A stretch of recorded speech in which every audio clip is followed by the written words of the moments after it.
Hey guys, and happy Mother's Day.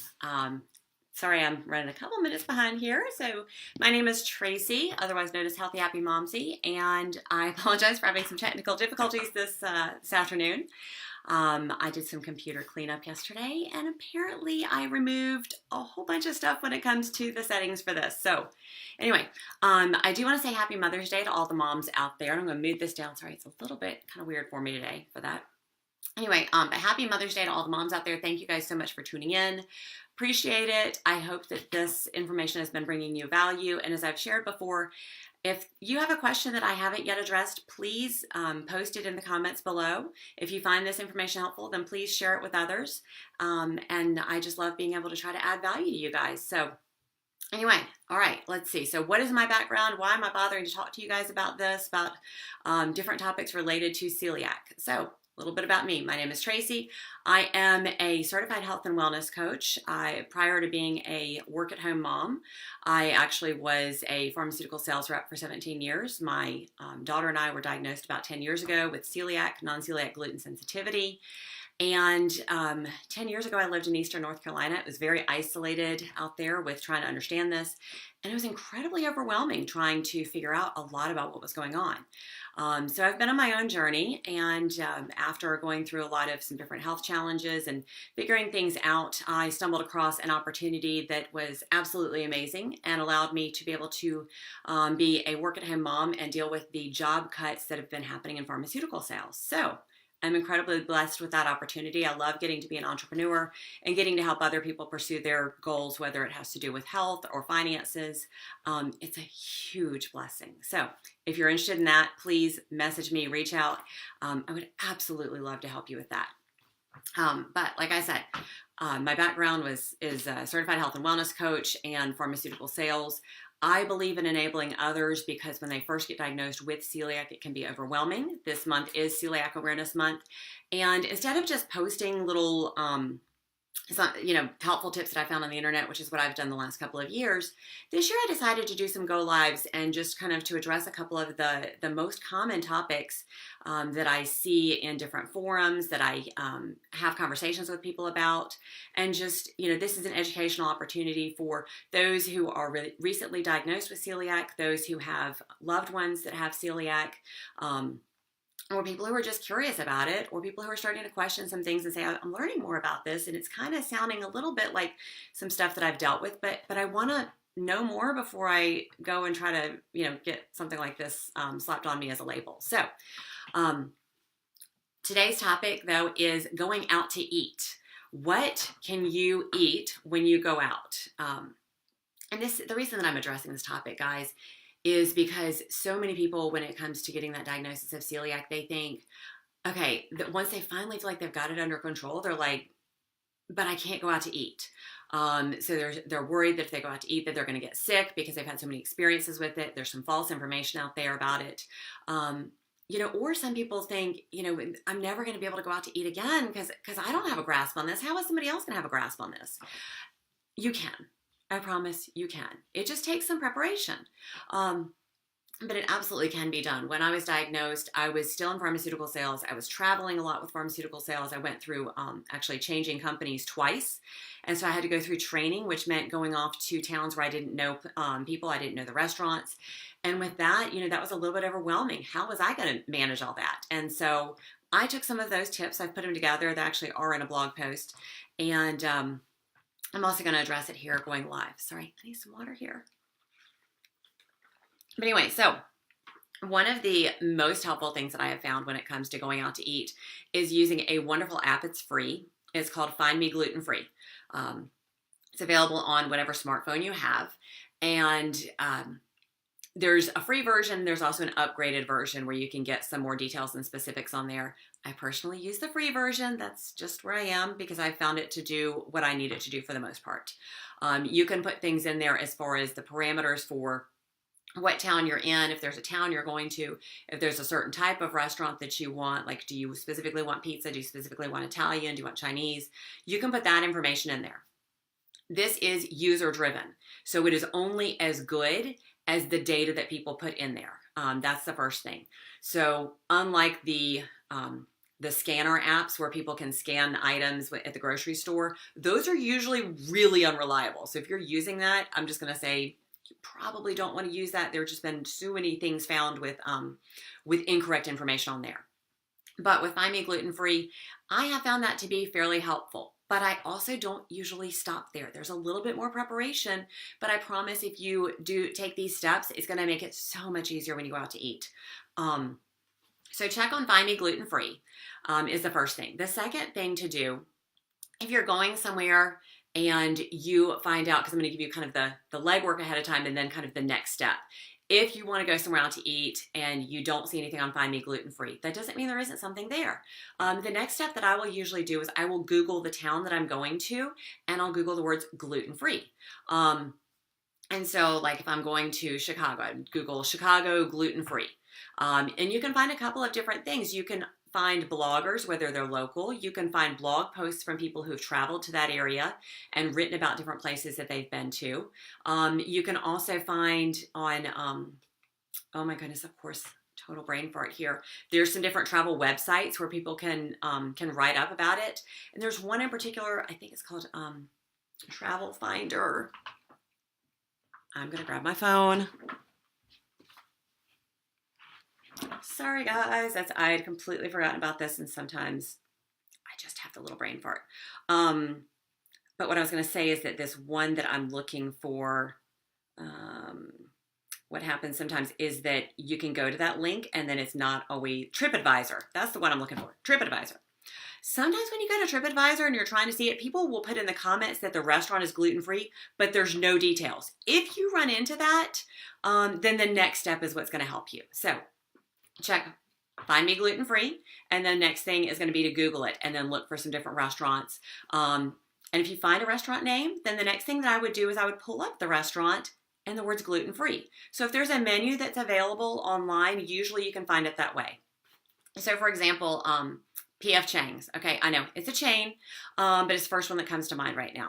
So P.F. Chang's has a separate gluten-free menu. So if you Google P.F. Chang's gluten-free, then you can pull up their menu. A lot of the time it'll have you put in your location because some things can be specific to certain areas, especially like if you're in a big metro area. Sometimes menus are a little bit more expansive than in the smaller metropolitan areas. So if you put that in, then it'll usually pull up the menu for you and you can see what's there. So great, now you've got information. Now the question is this friendly for people who choose to be gluten-free, or is it friendly for people who have to be gluten-free? That's where you want to do some of that legwork ahead of time. And when you do, I promise it makes it so much easier. So call ahead. And I've done this, like I said, when I travel for work, because although I am a work-at-home mom, I do have business meetings, and so they require like some training in some different towns. And usually what I'll do is just say, okay, let's decide ahead of time where we're going out to eat. And if somebody's saying, oh, I just kind of want to wing it, then I'll go ahead and call a couple of different places. And I will ask to speak to the manager. Do not assume that the first person answering the phone is going to be able to answer your questions. And it's usually just more helpful to ask to speak to the manager, because if it turns out you need to speak to the chef, then they'll help do that for you, help get that person on the phone. And then you want to ask, okay, I have celiac. You want to let them know, I have celiac. What precautions do you guys take for gluten-free? And the reason that you're doing that is because if you don't ask those questions up front for what kind of precautions do they take for gluten-free, then you could end up with a situation of the cross-contamination that we've discussed. And so you don't know unless you do this ahead of time. And I promise it's so much easier to do it before you get there than when you get there, and then you're in that awkward situation. So ask what kind of precautions that they take for gluten-free. Do they use a separate prep area? Do they use separate utensils? How do they mark the order to make sure that it's not getting plated with items with gluten? One of my friends actually posted in one of our groups about a restaurant down in Myrtle Beach that she just went to, and she was so impressed because the protocol that they take there, yes, Christine, I'm going to kind of use this because it was awesome. In that particular restaurant, the way that they do it is that the manager, when they see that you have the food allergy menu, the manager will come out and write your order at that particular restaurant on a red order ticket. So that way it's flagged for allergens. And then the wait staff comes and takes the rest of the table's order on a regular white ticket. And then when the meal comes out, the person with the food allergy, their food comes out first, and their food is prepped in a separate area. Clean utensils, everything like that. So they follow all those proper protocol, and then they bring the allergen food out first. It's brought out by the manager, and then the rest of the food comes out immediately afterwards. That way they're not worried about cross-contaminating, any of that. So it's wonderful. But anyway, just kind of knowing the protocol, and not every restaurant is going to take such extremes when it comes to their protocol. So I'm just going to tell you, don't always expect that, but that's one example of an amazing situation where they happen to do that. Okay, let's see. The blogs, like I said, finding that. I do actually have reviews of the different places that I've been to on eandmegfree.com. I've been going through and updating and proofreading, cleaning that up a bit because I did have some that were just kind of not very helpful. And so I wanted to make sure that what I have out there as far as the content, what did I actually eat, and when was I there, making sure to let you guys know the date on that, because if things have changed, especially if the menu's changed, I want to make sure that you know ahead of time. This is a little bit older. I want to still call the restaurant ahead of time, because here's where somebody has had a good experience there. Let me find out. Or if it was a situation where I didn't have a great experience there, then it's possible that things have changed and that it is safe now. So I would like for you to know that ahead of time.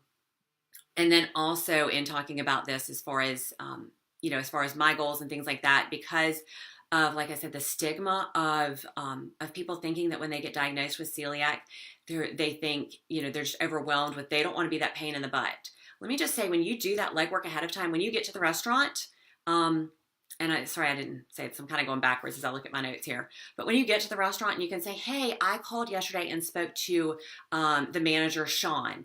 I have celiac. And he said to make sure to ask for him when I came in. Usually they'll kind of prep you for that. And that just makes it so much easier. Because what happens when you don't do that, because I've done this at times, if you aren't sure if it's safe, then I've been into restaurants before and they're like, oh, yeah, well, oh, you have celiac. Yeah, it's not safe. Perfect example, I have a friend who owns a restaurant here in Greensboro, very famous restaurant, amazing. They happen to serve gluten-free buns. We had a discussion one time where there was a customer who got very upset because she saw the gluten-free buns. She really wanted to eat at this restaurant. She was so excited about it. And then he came out and he was honest. He said, I can't guarantee you that your food won't get cross-contaminated, and it had to do with the volume of food that they pump through in that restaurant, and that the staff wasn't properly trained. And he was like, Tracy, how do I handle that? And I said, here's one thing that you can actually have your wait staff ask customers when they say that they need something gluten-free. And guys, some people get upset about this, I know. But this, to me, when I went to Phoenix, made a huge difference. And that is when the wait staff asks, is it a preference or is it an allergy? Don't feel that you have to educate every person that's waiting on your table about the difference between autoimmune and an allergy. I know some people do, but guys, that person is just there to try to take your order. They want to make sure you have a good experience there. They have other tables. Don't take the time to do it unless they really are genuinely interested and they have the time, okay? But what I did say is, hey, look, Chris, it'd be great if your wait staff could just ask, is it a preference or is it an allergy? Because then you know whether you're going to take the allergy type of protocol or precautions with that person. As I dropped my notes, sorry. And then you can make sure to tell them ahead of time, because it's better to tell your customers ahead of time than for you to say that you can address an allergy or address celiac, and then your customer is in so much pain later, because I promise whatever they write up about your restaurant is going to bash it, and you don't want that. So it's better to be honest upfront about it.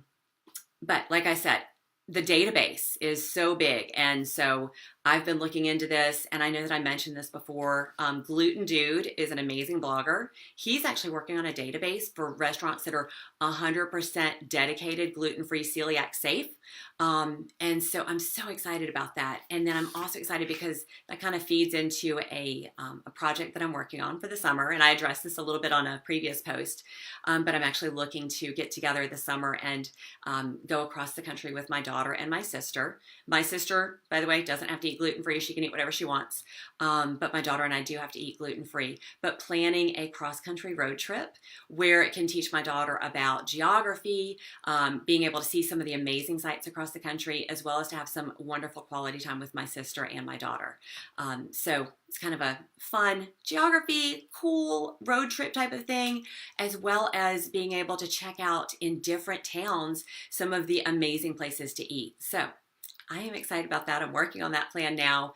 And that's kind of how the eandmegfree.com got pulled as its own website, is in preparation for that. So there's a lot of legwork that I have to do. I would love to hear about some towns that you think I should go to, some things that I should see as far as, historical places to visit, national parks, things like that, as well as amazing restaurants that we absolutely have to try. I definitely want to hear those suggestions. So, so it is possible to go out to eat and stay celiac safe, gluten-free.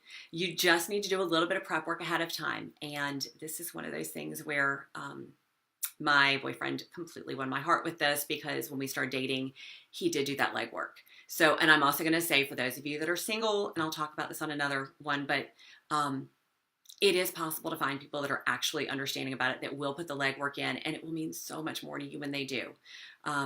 One of the things that we're going to talk about, kind of feeding into this, actually tomorrow's topic, is the overwhelm and the isolation factor with being diagnosed with celiac.